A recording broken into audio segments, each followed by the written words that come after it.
Welcome to Courageous Conversations. I'm Dr. Peter Weinstein. I'm here with my partner, Dr. Philip Nelson. Dr. Nelson, good to see you again.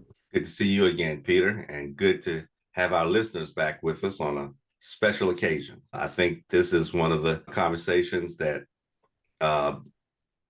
will demonstrate the title of our podcast, Being Courageous. So a shout out to Nationwide for supporting our courage, and a shout out to Nicole for editing our courage and our conversations. So here we are, a week before ED. Red pill or blue pill? Not sure which one we're going to be swallowing in a week, but it's going to be an interesting ride between now and November 5th, and then for the weeks after that. What do you think? What are you thinking, Phil? What's front and center in your head as we get closer and closer to? By the way, ED is Election Day for those of you who are not sure which ED I was talking about. What's on your mind with the upcoming election day? What's on everybody's mind?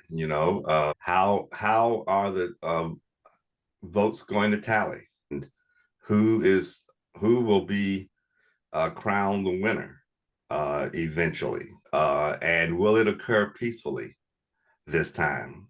And how much machinations will we go through before it is settled? And of course, there's always the self-recrimination of, why am I going to vote the way I'm going to vote? And so I am looking forward to this discussion, because I think it's important that we, to remind our audience, this conversation began with a social justice perspective right after the death of George Floyd. And it was an open re-examination of how we got here and the status of our views, of the nation's views, and the concordance or in concordance with what we thought the nation had achieved when it came to race relations and social justice. And you can't discuss any of those things without discussing the political backdrop. And most recently, after the last Republican rally that was held in New York on Sunday night, it just highlights the stark differences in national opinions even more. Ironically, highlights the fact that race is still a dividing factor that promotes our politics. It's interesting because it's also race and religion. Yes. A lot of the issues have a religious undertone or overtone. When we started these conversations 4 years ago, we were, I think, at the early stages of the campaigns in 2020. And I'm trying to remember going back, but the old gray hair and the old gray matter just aren't working quite as well. But I don't think I had nearly as much a level of anxiety during the 2020 election as I really feel right now. And maybe it's because a lot of the rhetoric that's being promulgated has gotten so far off the wall, and the conversations that are going on are so discomforting that it's really hard for me to focus on anything else, because it's just such a gut-wrenching distraction right now. Whether it is John Kelly's comments about the Republican candidate, or whether it is the rally at Madison Square Garden, or whether it is other people on other networks presenting their conflicting opinions to those, it's really, in my opinion, a very discomforting period of time right now. I share your discomfort, but it is not unique to me as it seems to be to you. And don't get me wrong, there have been other presidential elections that have not affected me as deeply emotionally. But ever since John F. Kennedy died in my lifetime, every presidential election mattered emotionally to me, whether we were going to elect Nixon or Ronald Reagan or Bill Clinton or Bush Sr. and then Bush Jr. and then Obama, there was a clear choice in direction for the country that affected me directly. Now, when I say affected me directly, it affected my potential opportunities. And I don't mean to be insular in that it didn't affect anybody else, because people who wanted the opposite direction that I wanted felt that it was a total sum game. And if things went in the direction I wanted, it meant they had to give up something, or they made, and it wasn't a ideological choice as much as it was a choice of continued privilege as opposed to opportunity for me. And so I feel your pain, I feel your angst, but it's not unusual for me. And so I probably don't feel it as deeply as you, or as strongly, or I don't think I am as disheveled, insecure about it, because I've lost so many of these contests ideologically, and still had to pick myself up and continue to fight. Well, I recognize that we come at this with different perspectives. Your perspective has had long term, hundreds of years foundationally. Mine just seems to be continued, and it's not that it's new. It just feels different. And I think it goes back to some things that we've talked about continuously in the past, which is this chasm, this gap, this difference between people and politics and sides. And, there is not this ability to have a conversation without it going off the rails in one direction or another. I think, a very uncomfortable environment in the country that has probably been drawn along political lines, but then you also have it drawn along religious lines. You have it drawn along other lines from that standpoint. But I think there's a discomfort even going outside at times and being careful about what you say and to whom you say it. I think it's almost a situation where we have, and maybe COVID contributed to this. We've become embedded in our homes because it was a comfort zone during COVID, and now going out and even having a conversation becomes nerve-wracking. So the fact that you and I are on a public forum in our podcast having these conversations does make me feel a little bit more comfortable, but it doesn't make me feel any more comfortable with not knowing. And this probably goes to Maslow's hierarchy, the uncertainty of where we're going to be in a week, a month, 3 months, because until recently, you knew after an election that there would be a peaceful transfer of power. And I just have a nagging sensation that the word peace may not be part of the conversation. Well, I can't predict which way it might go. I do know that the psychological basis for all of the issues that are paramount in this election have been poorly threshed out in the national conversation because of the polarization of the nation. And I've come to the conclusion that we are very poor psychologists, that for a nation that leads the world in science, I think my greatest disappointment is the willingness of the American society to dismiss what we know about science, including the behavioral sciences. And I am always and I'm usually dismayed when I see a national reaction that seems to push the cerebellar uh, uh, uh, fight or flight type of reaction rather than the cerebral approach in the discussion. And I say that as an admonition to all of us. And you can take any of the issues, be it abortion / healthcare or immigration / diversity / race relations, which I see as a huge basket of snakes, if you will, or the economy. We don't seem to be able to get past divisive rhetoric to look at the real issues. And the rhetoric is usually divisive because instead of attacking the issue, we attack the people who have committed to one side or the other. And the rhetoric becomes, and the focus becomes the acceptability of the people rather than addressing the problem. Yeah, we're politicking on emotions and not on positions. Yes. And that to me is always uncomfortable. Maybe because I'm very left-brained, that give me tangible choices. Give me ideas. Give me things that I can wrap my arms around. Don't be name calling. Name calling doesn't get my attention. It gets my negative attention. We have lost, and I don't know what, again, how far back this goes, but we have lost politics based on planks and positions and gone to politics based upon baiting and name calling and picking and choosing and not really discussing the facts. And, the economy, at least from a stock market and many other indicators, is going great. But on the other hand, it's not going great. And immigration seems to be better, but it's not better. And the fentanyl crisis is better, but it's not better. So we've got all of these different issues, but nobody's addressing the issues. Everybody is just attacking one another and just trying to get, their side based upon personal attacks, and instead of strongly standing up there and saying, this is what I'm going to do, this is how I'm going to do it, climb on board and let's get this done together. Kamala's done a much better job of that, but yeah, well, again, as I said before,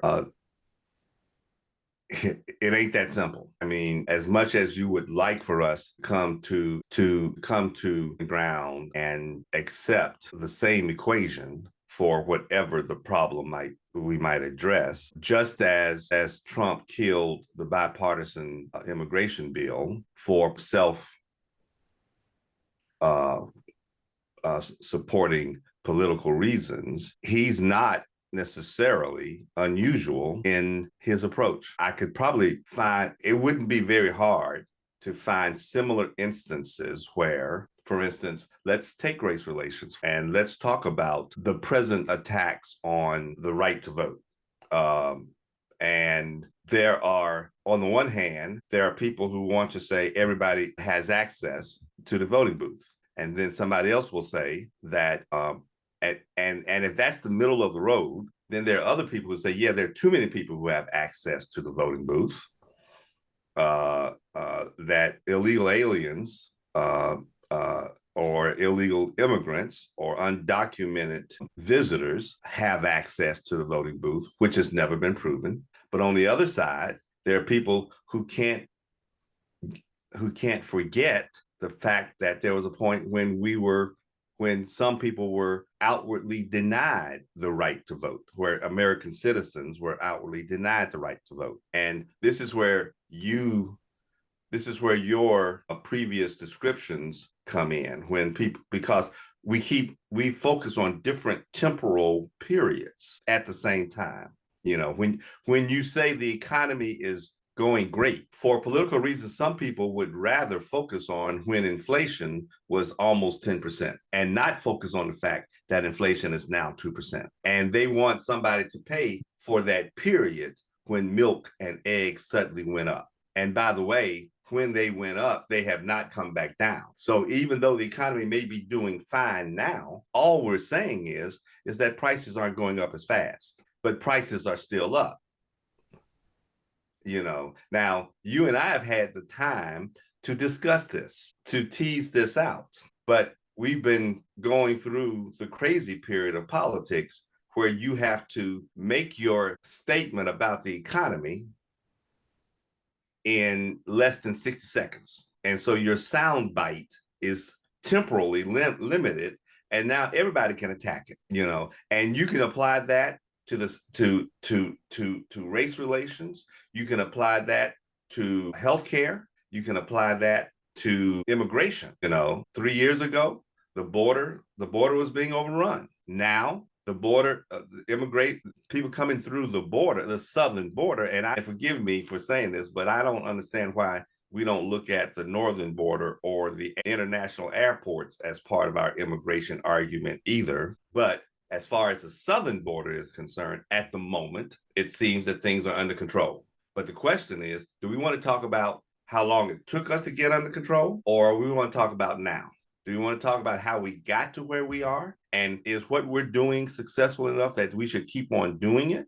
But if we do that, we give a political edge to one party over the other. And so we would rather just some of us would rather focus on the period when we clearly had problems with numbers and we had problems with overwhelming numbers hitting the border. So I want to pivot for just a little bit, because what's interesting about 2024 that has never happened before in American politics, to the best of my knowledge, is we've really only had a campaign that's been going on for 3 months now. It's been a sprint versus a marathon. If we go back to a year ago, the candidates were different. The people who are running for office were different. But in July, that all changed when Kamala stepped in to be the representative of the Democratic Party. So we've gone from what feels like a sprint in most political eras to, a marathon to a sprint. And we've had a much shorter period of time to be able to assess the candidates and their positions, et cetera. Personally, I like it. I think this concentrated focus is not quite as exhausting as the marathon of bad news and rhetoric. I think this sprint has kind of concentrated everything and forced us as an American people to think faster, to respond, maybe even react to what's going on around. And I'm just curious whether you feel that having this shorter window was a good thing, bad thing, or no thing. I think it was somewhere between a good thing and a no thing. France has, by law, their political season is 6 weeks. I don't necessarily like the marathon process. It's draining, but at the same time, I think there's some benefit from having all of, an open call for anybody who may be interested. And I think that anybody who enters the fray tends to contribute to the final solutions. And I shouldn't have used that phrase. I apologize. But sometimes I feel as if we're picking lint out of the navel because it takes so long to wean things down. Now, people want to blame the Democratic Party for a switcheroo, for inserting Kamala Harris at the last minute, and they want to suggest some sense of unfairness here. But the party has a right to put the best candidate that they think they have forward. On the other hand, the Republican Party ended up putting a candidate forward that that has yet to participate in any debate except for one. If you remember, in the Republican primaries, he never participated. He didn't have to, which bothers me more so than the timing of the duration of this political process. What bothers me about that is the stranglehold he has on the Republican Party. And the party is no longer a true representation of a Democratic, small d, party that essentially allows unfettered discussion about differing ideas that result in the platform of a party. It is just as disconcerting to have one could argue that this is an unusual election in how we chose either candidate for either of the two major parties. When I hear people say, I don't know what she stands for, I don't know her enough. I just took my granddaughter through the process of marking her first ballot during a presidential election. And I walked her through the resources that were available to her so that she could learn about the backgrounds of the county clerk, people who are running for county clerk or for mayor of Upland, or for the tax assessor in Upland, or the county, whatever county office we were having. And I suddenly realized how feckle this argument is about, I don't know anything about Harris. I haven't had time. One afternoon, I looked at my granddaughter and say, why am I showing you this? Because while I was pulling things up on my computer or on my iPad, she was on her phone, pulling it up faster than I could get to it and pulling up resources I'd never seen. The digital natives know how to get access to this resource. And so even that age-old complaint doesn't wash anymore. When you and I first started voting records were not as easily attained, but I was able to pull up the voting records for Kamala Harris, not for Trump because he's never been in, but I was also able to pull up the bills that Kamala Harris has submitted when she was in the Senate, the 2 years she was in the Senate. I was able to pull up the cases that she had in California so that I could examine them for myself. You don't have to listen to commercials if you actually care about making a educated decision between the various candidates. And it doesn't take 3 months of research. Now, it may take 3 months of decision making if you don't know how to weigh that information. But we have been listening to some sound bites that are irrelevant now. I started this path during the debate on Obamacare or the Affordable Care Act. I like what Obama says, is that they don't call it Obamacare anymore because they like it. But I remember discussing this among my Republican friends when everybody, and one of their biggest complaints was it was passed and nobody, and they didn't even have time to read it. And my argument was, well, then you should get rid of those. You should get rid of your representatives if they didn't get a chance. I don't care if they voted for or against it. If they didn't read it, they shouldn't have voted for it or against it, and then they would say, well, I heard it has this in it and there are death panels and stuff like that. And I would say, well, show me where, because I read the whole thing. And then they would look at me and say, why would you read it? Because you care. So the marathon into a sprint, I think, is a good thing. But here's an even more controversial situation. It has been a long time since a Republican candidate won the popular vote. It doesn't mean that they weren't elected through the Electoral College, but there has been an increasing gap between those who have voted for the Republican presidential candidate and those who have voted for the Democratic presidential candidate in terms of a popular vote. The Electoral College, which we have discussed, was created with a bias towards the South 250 years ago. Where are we now, and why do we still use an old tradition in an environment that has changed so dramatically? I'm just waiting for your punt to come down through the sky so I can catch it, because that was just an easy punt right there. You're not going to call for a fair catch, right? Yes, I'm absolutely going to call for a fair catch, because you know where we are now. And for me, that is a baseless question, in that you might as well ask why do we still use the Constitution, which is what Trump is asking too. We don't want to get rid of it because of age. What we want to do is get rid of it because it is an anti-democratic process. And now, I don't know all the machinations behind the development of the Electoral College. I do accept that some of the motivations was to cancel out the popular vote, because the early authors of the Constitution believed in an act.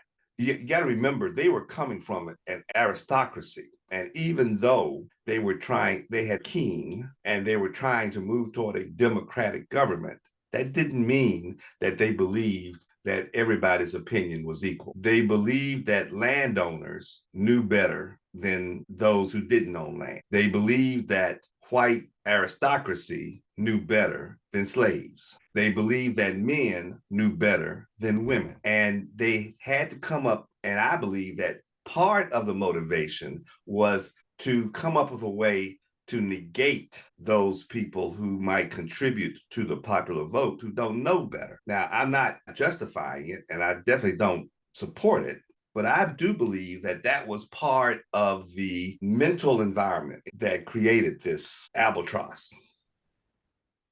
And the thing is that we have put up with it for so long because it only occurs every 4 years. And up until now, that gap hasn't been that wide. But part of that is because of our ability, our technological ability that has improved over these centuries to capture the popular vote with impunity, despite the challenges and accusations of the former president. And so I, like you, don't like the Electoral College and wish we could get rid of it. But it would take a popular uprising to change that, just as it would take a popular uprising to pass an amendment to the Constitution. How different would politicking be? And we see it locally. How different is politicking when you're strictly focusing on getting the most popular votes in the global audience versus choosing 7 states and picking and choosing what you're going to say in those 7 states to get that component of the Electoral College, because I do think in a global environment where each vote counts to a greater degree than the Electoral College allows for, would be much different than it is right now. So you tell me how you think it is, because you obviously know how different it would be. I'm gonna let you answer your own question. How different would it be? Well, I think you'd see candidates having to visit 50 states and emphasizing larger population bases to get more of the quote unquote popular vote. And I think, in my opinion, I think they would actually have to be less polarizing, because they would be going for people, trying to get people on board who believed in the positions that they had instead of the anti-positions that they have. So I think going to a popular vote would actually force the presidential candidates to work harder to get the attention that they need. And if you look at it with the current breakdown of Democrats and Republicans, it would really put a tremendous amount of pressure on the Republican Party to change their messaging to become more attractive to a larger population. Well, you raised another issue that I don't know how to address, or if I really want to get into it, but I'm going to leave the latter statement alone for a minute and push back a little on your version of how that change would make. You're focusing on the candidate's behavior in terms of, you think that if it was a popular vote, then suddenly strategists and campaign managers would be forced to look at all of the states, but they don't necessarily have to look at it by state if it's truly a popular vote. They could just look at the metropolitan areas and ignore the rural areas, and decide that they're going to win just based on urban votes, which I think would actually lead to hyperpolarization again in a different way. All of a sudden, now you got farmers using food to get what they want, to go on strike or whatever, because they're no longer in the milieu. This is different. This is the same thing as, to me, you create a separate but equal type of scenario where we're not all in the same bag anymore. I think also that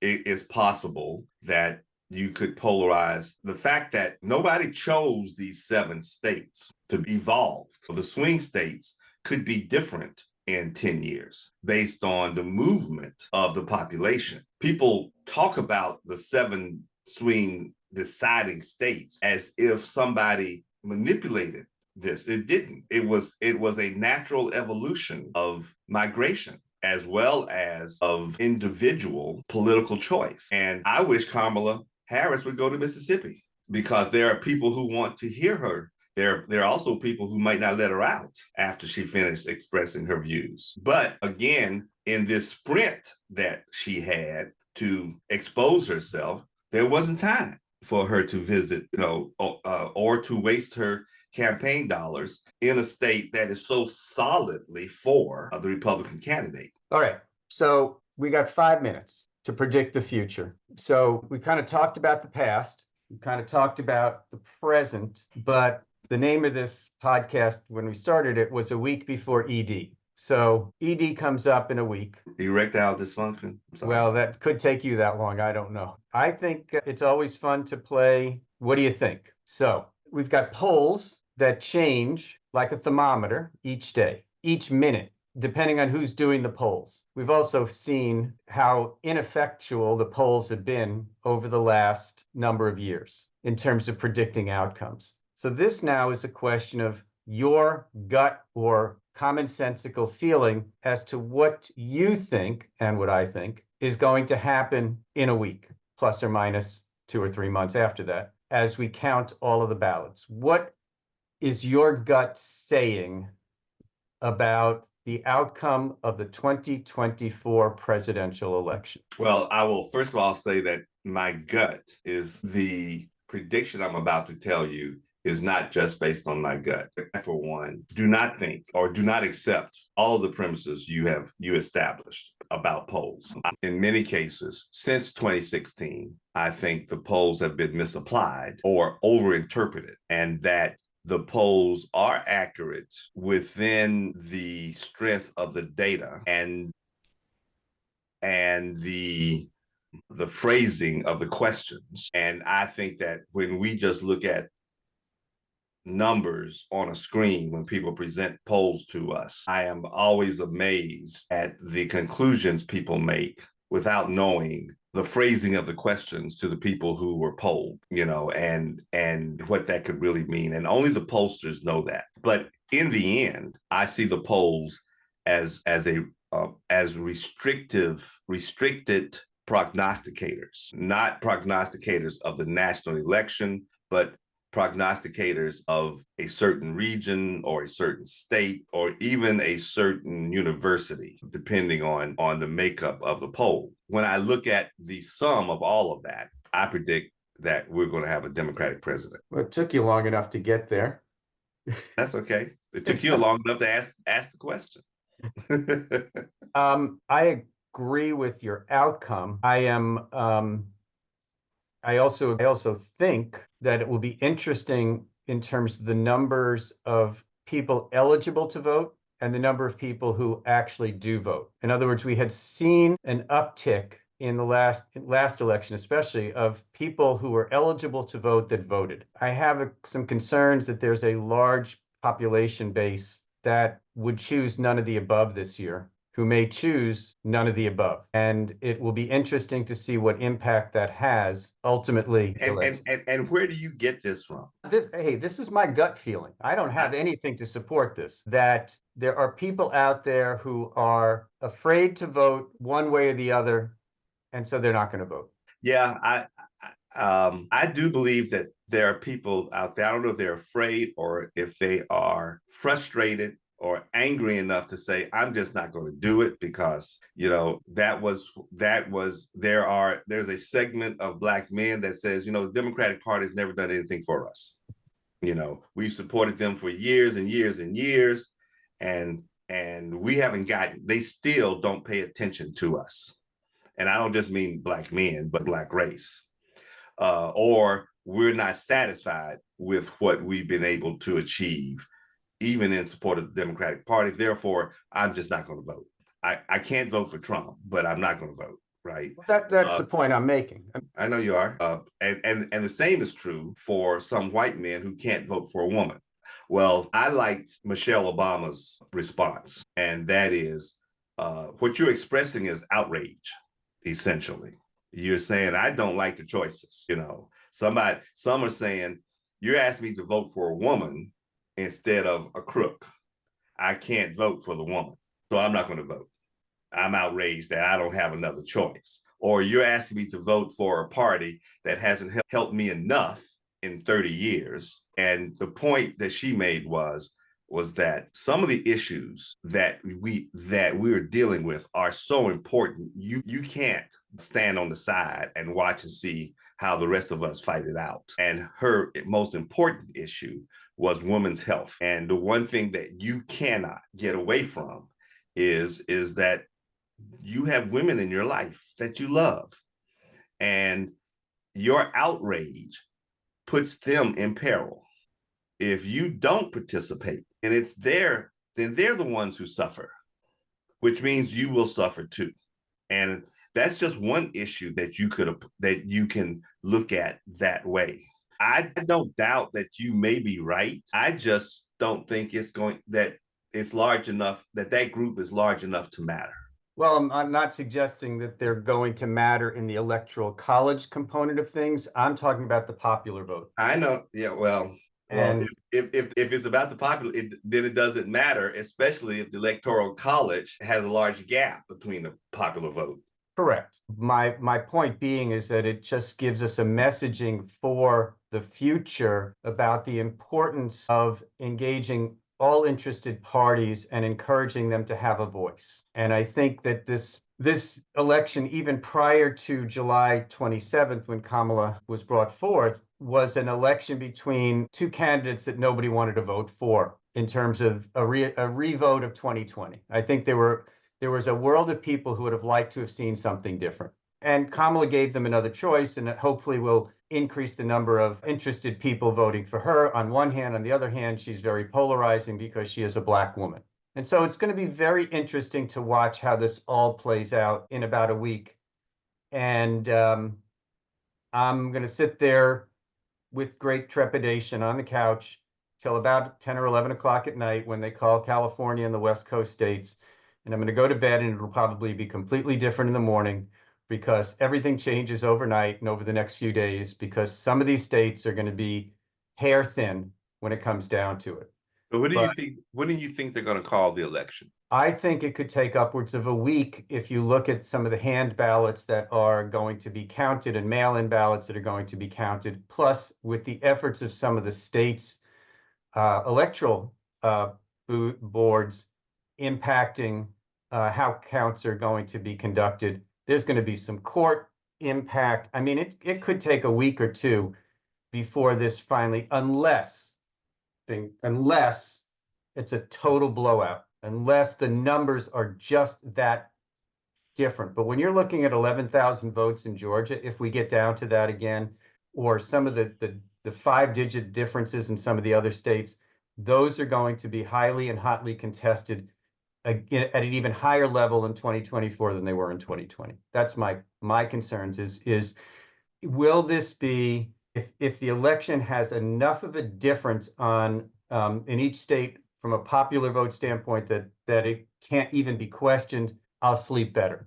But my concerns are it's going to still be very close. What about you? How long? What do you think? Do you think it's going to be obvious on night one, or do you think it's going to take a period of time to clear the smoke? I don't disagree with your assessment. Okay. So I have one final question, then we're going to wrap it up. Will there be a peaceful transfer of leadership in January of 2025? We'll see.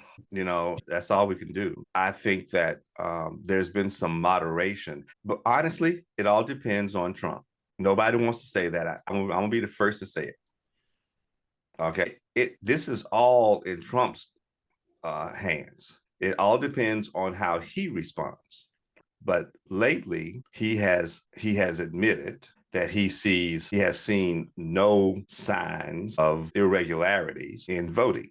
Now, just because he has admitted that doesn't mean that he's not continuing his efforts. So I guess my point is that this is all up to him and his followers. In this case, we have to wait and see.